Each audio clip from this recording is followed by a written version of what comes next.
Hey everybody, it's Michael from Bay Area Hiking Guides, giving you that information, giving you that knowledge to hike with confidence.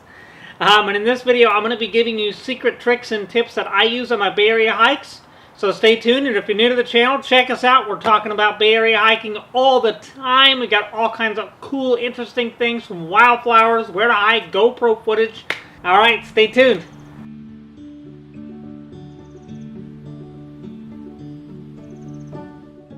Alright, welcome back to the channel, and let's talk about the secret tricks and tips that I use on my Bay Area hikes. I'm looking forward to it. This is an awesome topic, real informative topic as well, and there's a lot of things in these topics that I'm going to talk about that can do people really good even if they don't live in the Bay Area, if they live somewhere else. It's definitely something I recommend. Alright, so Hydro Flasks is a wonderful invention, and it's got that installation bottle that's really played a major key role in a lot of my hikes. I got this from a friend, and I'm glad that I did receive it from a friend. Okay, so you can hear the ice in here already. You can also hear my dog behind the camera. But you can hear the ice in here already. It's a little bit left. And I've had the ice in here for quite a while. And you can leave, you pack it up full of a good amount of ice, and you can leave this in your car before you head off. So you leave it in your car, fill it up with ice, leave it in your car. And even if it's 100 degrees outside and your car's steaming hot, it'll stay cold. I've tested it. So it lasts generally, I think, about 12 hours cold, and then it's hot is like longer than that. I think it's like 24. I don't recommend putting coffee in here or tea. You're just doing yourself a non-favor. You're reversing it, and by doing that, it basically sucks in all that coffee flavors. So every time you put water in here that's not coffee, it's gonna taste like coffee. So I don't recommend doing that. I stick to just putting water in there and water in there general. They can get pretty pricey. They can get to 25, 30, 40, 50, and so on, and they have different sizes. Now, a lot of people don't like to bring these with them on their hikes and put them in their packs due to the fact that they're heavy. And that's all up to you. And, typically a lot of people think that there's some way to do everything in hiking and there's just one exact way of doing things. And that's not true. There's so many different ways you can do things, and it's whatever works best with you. It's not because he said or she said or because there's just this one way to do everything. It's whatever works best with you. And it's always good to collaborate with other people as well to kind of get more information or more tricks or tips or stuff that they do that can really benefit you. You can fill it up with ice and water, leave it in your car, and when you come back, you're like, hey, yeah, I can really do for some cold beverage. It's always nice to kind of have that. It's something to look forward to when you get done on a hot day. You get a nice, cold, icy beverage to go with you. Now, typically on a hike, I generally want to pump in room temperature water into my body because my body is going to be able to respond to it quicker and start immediately using that resource. But if the water is too cold or if the temperature is too hot, it's going to go, okay, whoa, we got to slow things down here. We got to get it ready for the product before I put it back into the body and start using the resource. So you have to take that into account. But after a hike, you're done. Boom. You're going to be sitting in the car. You're not using a lot of energy. So, hey, game on. So this is something that I typically will do before a hike, the night before, and I'll typically drink about 1 liter of water. That's getting my body ready for what I'm about to throw at it. And it's liquefying everything, so it's all good to go. And now I know what you're saying. You're going to have to get up every freaking night, 3 times that night to go pee. Well, you're saving your body a whole lot of trouble. So I recommend trying to do it as best as you can. You'll get used to it eventually. I get up to go to the bathroom every night anyway because I'm an old man. It's definitely something I recommend. And then the other thing to do is to drink about 1 liter or a half a liter the day of the hike. That morning that you're taking off to go on that hike, drink about a half liter or 1 liter of water. So you want to get your body pretty liquefied. If you're on a hike and you constantly have to use the bathroom, good. That tells you right there that you're using your liquid. Now, it could mean other things, but generally it means that your body has no use for the liquid, and it's like, all right, well, we don't know what else to do with this liquid. We got to kick it out. So a lot of people always ask me, they go, well, why is it that when I'm on a hike and it's in the winter, I have to pee more than I do in the summer? So the reason for that is because in the winter, you're hiking around, you're just like, yeah, so your body's going to be like, yeah, we don't know what to do with all this stuff. We're pretty liquefied down here. So it's going to start getting rid of it. And that's your body telling you, hey, yeah, we've got plenty. But it's always good to continue to drink so you always have plenty. When you start not having enough, it's going to start not wanting to go to the bathroom anymore. So in the summer, you don't go to the bathroom as much because your body has a high demand for everything. Now it's a big demand of resources, double the amount. And you're going to have to pee more often. So that is something to take into account. Just to explain that, I've talked enough about bladder. Okay, so duct tape. I mean, how many different ways can you use duct tape, right? There's so many different beneficial uses for duct tape. And I put duct tape on my poles, as you can see right here. Little duct tape right there. There it is. Some duct tape.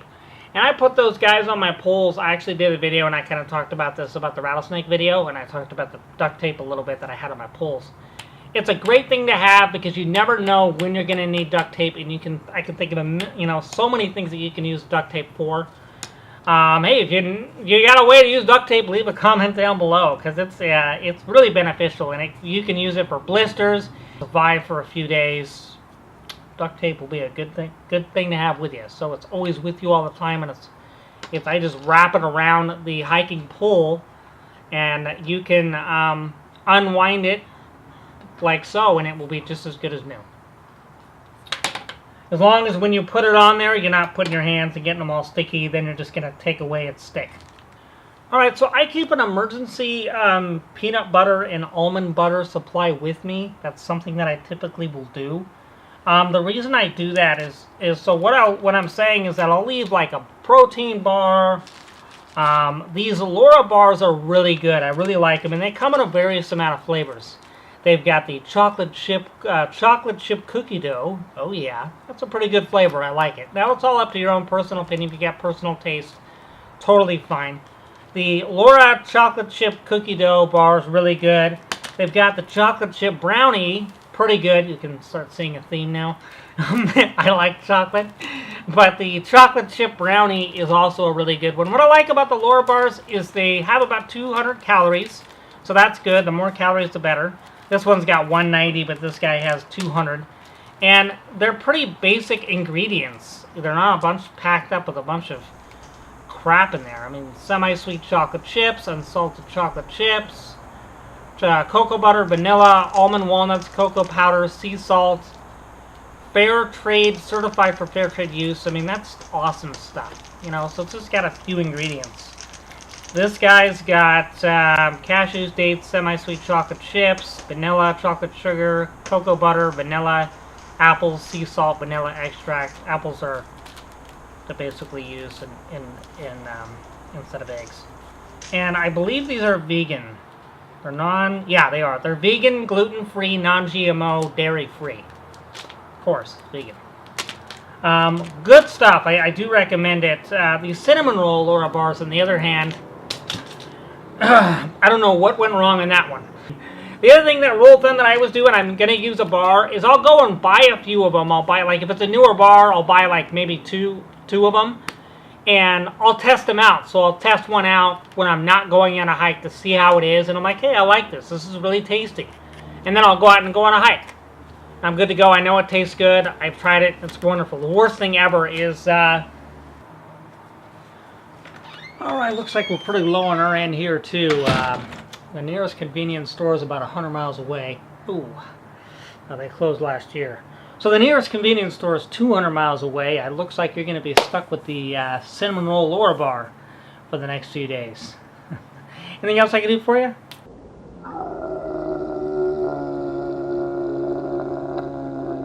Recommend the Laura bars, not recommend the cinnamon roll flavor they have. Not a good flavor. They also have these peanut butter dream chocolate dreams on there. Those are pretty good. I'll leave the stuff and information down below if you'd like to see it.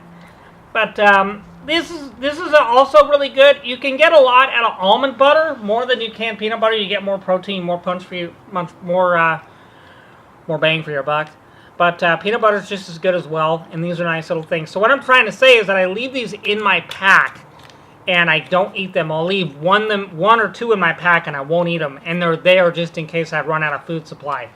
That'll keep me going and get me to the car in case something happens, or in case I need to stay the night because something came up, and I've got to bunker down. I've got a food supply to be able to do that, so it's definitely a good tip to take into account there. Checking weather before a hike is so important, especially in the Bay Area, because we are so diverse and it will just change on a dime. No, when I did the water video, it was well, part of it was, but when I was out there on top of the ridge, it was really cold and windy and like 50 degrees and overcast, and I was thinking, wow, I could have brought another layer of clothes because I'm from California. And then a few days later, we were dealing with 85, 90 degree weather, and it was hot and humid at times, so that's California. Be prepared, read the weather, because it'll come and get you.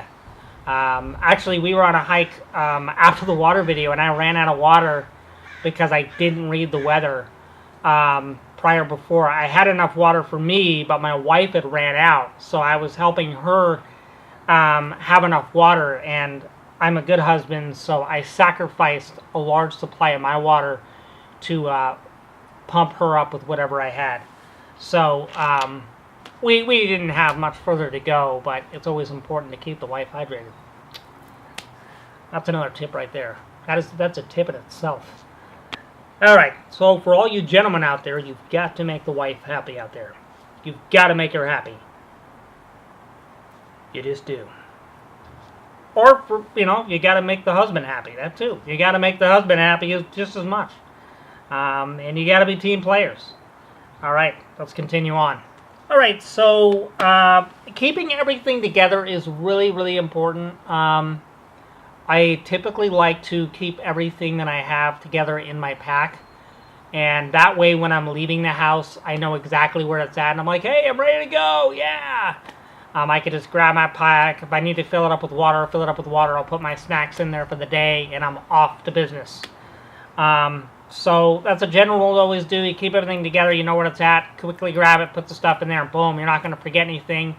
I generally have a backpack strictly for backpacking. That's what I typically do. It's a good rule of thumb to have. Beth's pretty much the same way. She's got everything all ready to go. She just puts her snacks in there and takes off. So it makes it a lot easier to be leaving the house. So you have all your stuff all clustered everywhere, all over the place. It's a lot harder to get everything together, and you're more likely to forget something. Mint and lemon trick is another thing that's a key thing to do. I usually will put that in my pack with lemon or mint.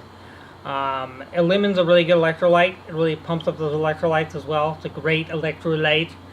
And then the mint's also really good. Not only does it have wonderful, amazing flavor, but mint also helps clear out a lot of those sinuses and get that passage of breathing working in full swing. So I always have mint around the garden. I got some here, I got some there, and yep, more mint over here. Oh, look at that, more mint. I carry this, I have this stuff always growing so I can quickly grab it in my garden, get it in my supply, and I'm game on. It will dry out pretty quickly though, so make sure you put the mint in the water, in your platypus if you want to. That's a good idea. And you can keep it in there for a few days, and then after a while it starts turning into, well, something you would see floating in a swamp. So you want to generally take it out after your hike or the next day. Alright, the last and final tip is the keys in the wallet. Putting your key in the wallet just like I'm explaining here, show you here, and there we go, the key in the wallet. Well, you can put it in your pocket, but the issue with that is when you're cleaning your pants out, well, there goes your key. So you can try to make do, put it in your pack, put it in an area that's always with your gear, because if you are out in an area where there's no reception, and you're out in the middle of nowhere away from population, and you don't have your keys because they're in your car, well, you're either going to break a window or you're going to suffer.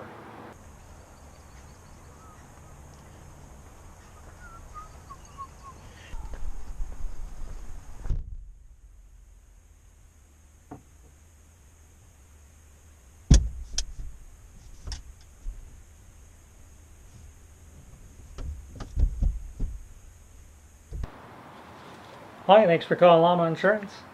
Uh-huh. No, you locked your keys in your car. Okay. No, that's really unfortunate. Sorry to hear that. Okay. And where is your car parked for the nearest main road? Ooh, yeah, we don't cover that. No, I know you're a premium member, but unfortunately we don't cover anything that's outside of 15 feet from the main road. No, we don't. Well, we will come and pick you up, but it's an added $2,000. Yeah, it sure is. Yeah. But I do have to ask, did you run over any type of rock of any kind when you were driving your vehicle today? You did. We're not going to be able to assist you today. You need help there, son? So, having an extra key that you can grab and go, boom, here's my key. Game on, back in the car, is well worth it. It's something that I always do. And I put it in my wallet because in my wallet, I'm always going to have my wallet with me. Usually it's something that the three things that I'm always got with me, my keys, my phone, my wallet. And that's so solidly, it's in my head so much that I'm always not, that it's hard to forget that stuff because my mind goes, okay, boom, boom, boom, routine, we need this. So that the spare key is always in there. So it's a good rule of thumb to have. Anyways, thank you guys so much for checking out the channel. Appreciate it. Have a wonderful day, and we will see you in the next video. And also, we've got videos about water coming up, and we just checked out Edgewood, so check out that park as well. Thank you guys. Have a good one.